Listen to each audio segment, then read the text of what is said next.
sorry? Well, yeah, maybe just because, well, it was part of my, what I'm questioning, but just one example I didn't give you, but in the 90s, one of the president of the Catholic Committee did a research with college students, and I realized that reading again the research result, that at some point he says, he reported that students, without necessarily employing a vocabulary of spirituality, identify these experiences as a source of meaning. So, but the title of the report was Spirituality and College Students, But they didn't tell the researchers that it was spiritual. It was about. That's why I mentioned Liliane Boyer at the beginning, because I agree with her. I think there's a quest for meaning, and in this we find religion, we find spirituality, but how do people present themselves or their quest is. But it's true. If you're working on religion, and I know a few people who are seeing religion everywhere.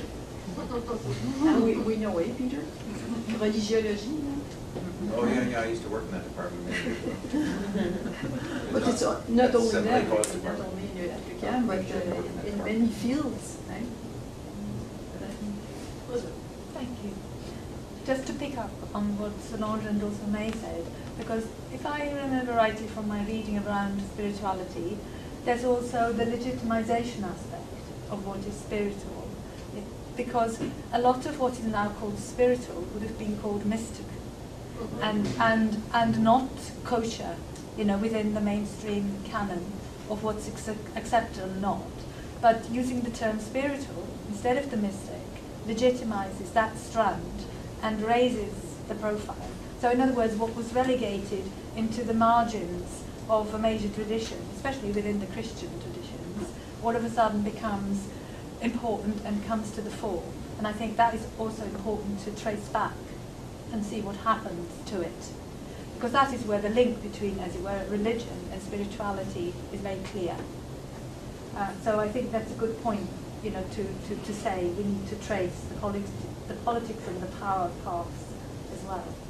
But I also wanted to say something about Amy's work, because while you were talking and also in the discussion, I keep thinking of a project that we had within the Religion Society program, where it was actually the researchers who were hanging out in order to gain participants for their project, which was to look at young people who live in very sort of low socioeconomic areas. Where you have boarded up houses where you want to go to church but you can't because there is no service. The service would be on a rota system. And the church is in a way a sanctuary, religion is in a way a sanctuary, but finding an outlet for it is difficult. With broken families, broken, homes, broken whatever. And in order to, as it were, capture some of that, the researchers have to hang about and do things like you and it was really interesting that you were focusing on the people who run the shelter rather than on the people who use the shelter, because that is what we expect you to do. Yes. When you think of people who come out of prisons, of homeless people, like or people like the researchers wanted to capture young people, you focus on, as it were, the people and not the people who are running it. So I think that isn't important. I'm not sure about your immaturity. I'm not sure about that. I need more thinking. I have to breeze over it myself. Yeah, it's not something I'm sure of either, but it's because it's this as a question of observation, right? As a question of what I see when I look at what's happening. Yeah. It's a problem for me that I kept going away and writing, that seems immature, that feels immature. Why does this feel immature? I mean, that it's a question of who I am as an observer that I have to tackle, and so I'm still working it through too, and I didn't you know, yeah, I'm not surprised that you're not convinced, because I didn't even give you my whole, didn't have time for my whole argument, but correct. absolutely, it's still, I'm still holding it loosely myself, right? It's Because you could also yeah. argue and say, the guys who are running the shelters, they're doing 12-hour shifts. I mean, Yes. that's tough. Yeah, And some of them also, overnight, you know, and they're doing it, you know, for the reasons that you said they're doing it. The pay is probably not great. Nope. And they probably want to come as low down the level as the homeless people are. Right. So what else can they do in Right. order to reach them? Sure.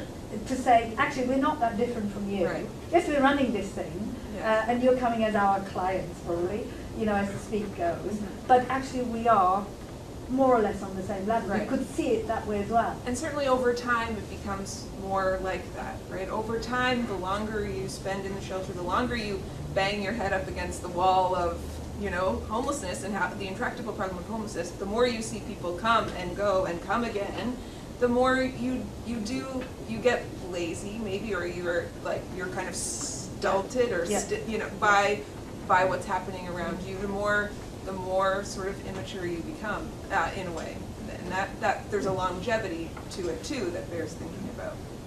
Yeah, a holding pattern. Leon, then Reg, and then Heather. I was interested in the power of politics, because that's what I do my work in, is the regulation of religion in public education, and the importance for regulatory purposes of those definitions.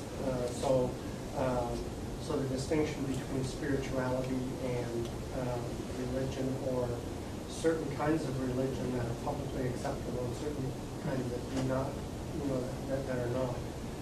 Some of it has to do with May's earlier comment about religions that are more individualistic and ones that are more collective. And so those categories, I think it's hard to get away from the importance of who decides on what categories are important, or what the content of those categories are. Certainly in my work, very. Reg. Elizabeth wanted to ask you, you saw in those tables, the Brits are leading the league in terms of saying that they're neither religious nor spiritual. And I think we were just murmuring about Edward Daly. Edward would come along, you know, maybe we started off just being rational. We just asked people, and they say, no, I'm not religious. Spiritual, I'm not spiritual either. And Edward comes along, and of course, the points comes up with the concept of implicit religion. It's like, even though they're saying they're not religious or spiritual, they really are. And so the trick is to figure out what it is. So they worship, you know, Football. just about anything, whether it's football over in Britain, or it's Princess, you know, Diana, or whatever, and that's their implicit religion. Can you respond to that, and maybe just address this implicit notion that Daly has? You know, I've been trying to get my head around this. And actually, one day I had a conversation with Edward Bailey, and his initial phrase that he wanted to coin was religion without religion. And that's basically what it is. But then he said, his wife said, why don't you call it implicit religion? So that's what it's become, implicit religion. Yes. So that is what I remember from the conversation. So I really have difficulty with the notion of implicit religion, because it goes, from my point of view, past all the sorts of discourses that I'm engaging with otherwise as a sociologist of religion. So in a way, it stands outside of what I understand and can engage with, because I don't understand the language. And if I become very critical about it, I'm sort of saying, well, why aren't you using the vocabulary that, you know, we all know? But this is my very, very personal point of view. But just, you know, reminded me, you know, the notion of Thomas Leckman's invisible religion. Yeah. So if we can't spot it, it's still there. It's invisible. But that is easier to access, Yeah. I think, from my point of view, than the implicit one. Okay. Because then something like football becomes religion. Yeah. And then what about, you know, vegetarianism being a religion? You know, we have people who say it's quasi-religious. I can just about, as it were, go with that. Or AA, you know, people said AA, it can be considered religious. It's got religious roots. da da da da da. Well, again, I can go along with the quasi-religious and follow that argument. But with the implicit one, I just cannot follow the steps that lead from whatever the beginning is to saying this is implicit religion. I hope that helps. Heather, I think you're next. And then Anna. And I was thinking again about the homeless shelter and sort of their feeling of getting stuck in the system. And I wondered, because I've worked in different sort of client-based environments, and I know people who work for them, not necessarily homeless shelters, but different environments. And there wasn't a lot of admin work for me to do, really, which was like a blessed relief. But but I'm wondering if, like, some of what are they not doing particular kinds of tasks that they ought to be? I mean, is there sort of a set of, you are our 12-hour person, and here's your list of things, and they're like, wait, we're going to do something else? Or like, what's the comparison there? I'm curious about that.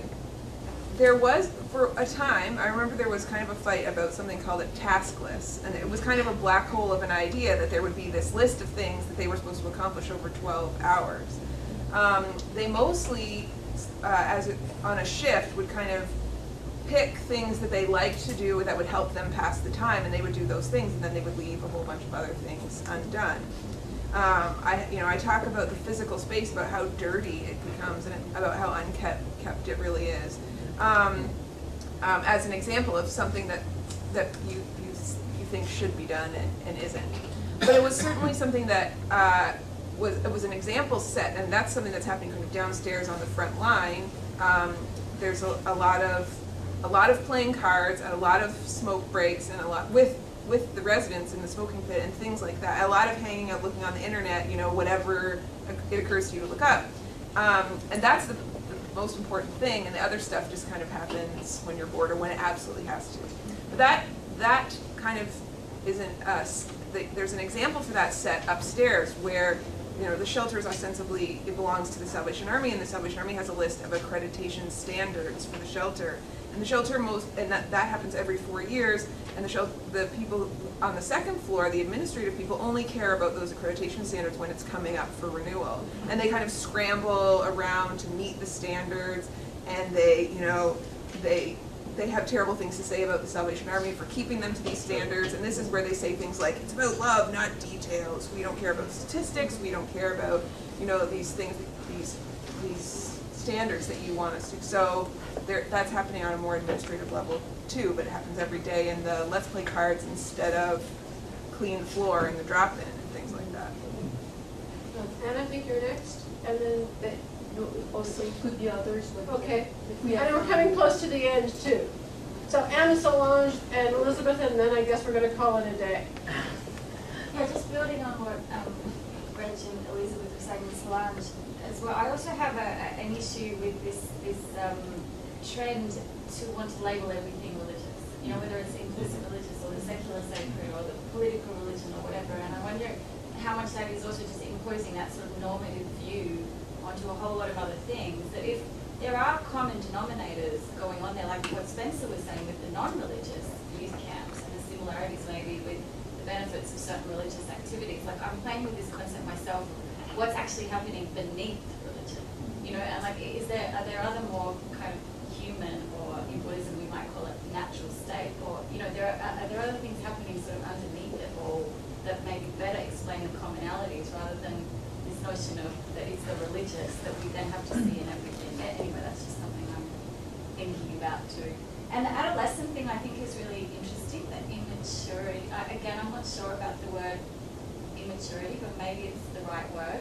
But I was thinking about it in relation to capitalism and consumerism, because I think there's a lot out there more in popular literature or culture about the fact that capitalism leads to almost an adolescent sort of state of mind. Like it's the one time in human history that men at the age of 7, 10, 12, 40, 60 are wearing baseball caps, wind cheaters, and jeans and runners, like, you know. You should see his motorcycle. She's got to recognize the hat too. Yeah, so fashion, housing prices, I mean, we're not in a situation anymore where everyone can afford to buy a house, even Right. middle classes, right? Yeah. So like, there's a whole thing that capitalism is creating that, which people have typically seen as problematic, but so I kind of like the way that you're framing it as possibly hopeful, you know, from